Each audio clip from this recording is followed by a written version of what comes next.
my project is about the railway industry and economic development. Tree planting car at Sandyland.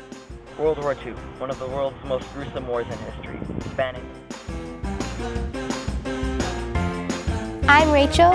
And I'm Irina. Welcome to Canada's History Through the Eyes of Young Citizens. Today, you're going to see 4 videos created by young Manitoba filmmakers. These videos were chosen from community heritage fairs throughout Manitoba. They reflect on Canadian heroes and key events in Canada's history.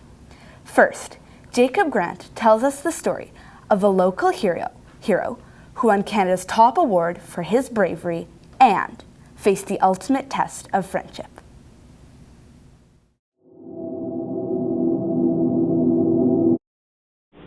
Andrew Mynarski, a great war hero who risked his life to save me, his best friend, Pat Brophy. I owe that guy my life. Andy was born on October 14, 1916 and grew up in the north end of Winnipeg. Me and Andy were as close as brothers. Even though our ranks were different, we still hung out. On the terrible night of Friday the 13th, on our 13th mission, no one knew it would be the last day that we would be with Andy. We had to bomb the marshalling yards in Cambrai, France to cut down all communications. When we got in the plane and were starting our descent, suddenly I spotted a spotlight that came through the air and spotted us.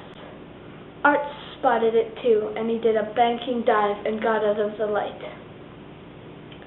When I thought we were all clear, suddenly I spotted a JU-88 come from underneath us. Charged us a bunch of times, but only hit us 3 times, knocking out 2 port engines and hitting between mine and Andy's turret. The plane was on fire, and Art gave the signal to bail out.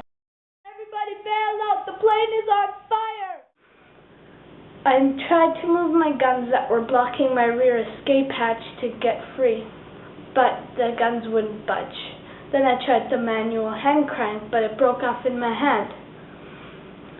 Then I tried the way I came in, but the doors were jammed. I was hopeless until I saw Andy. He was about to jump and save himself, but he saw me through the flames, and he crawled through those flames, not taking his eye off me. And he took the fire axe off the wall and tried to use it as a pry. When that didn't work, he tried to use his bare hands. When those methods didn't work, he crawled through the flames, not taking his eye off me. Then he stood at attention with his suit on fire, saluting me, saying, "Good night, sir," as we did in happier times. Then he jumped.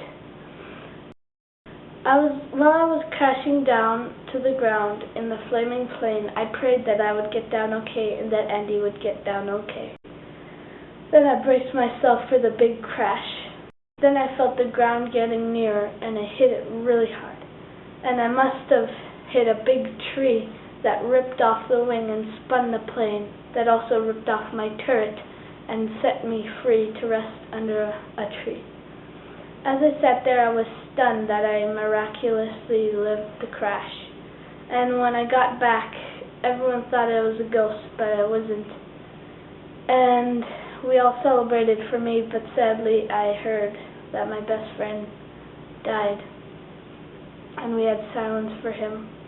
And if I didn't live to tell this story, he wouldn't have won the highest award for valor, the Victoria Cross.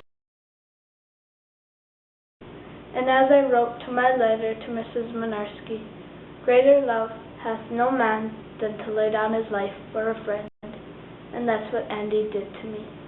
Good night, sir.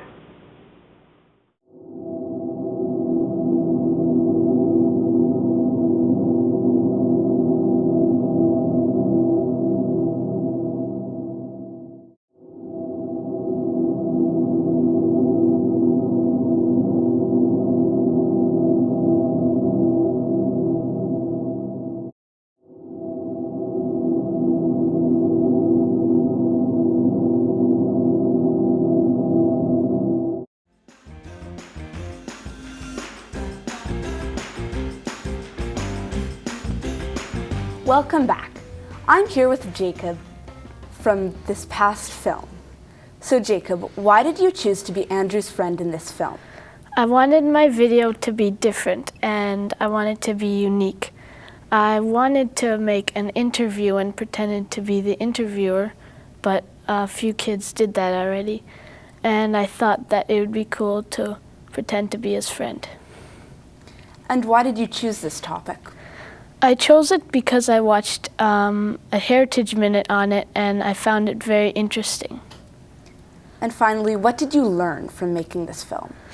I learned that I should be nicer to other people and put others before myself, Great. as Andy did.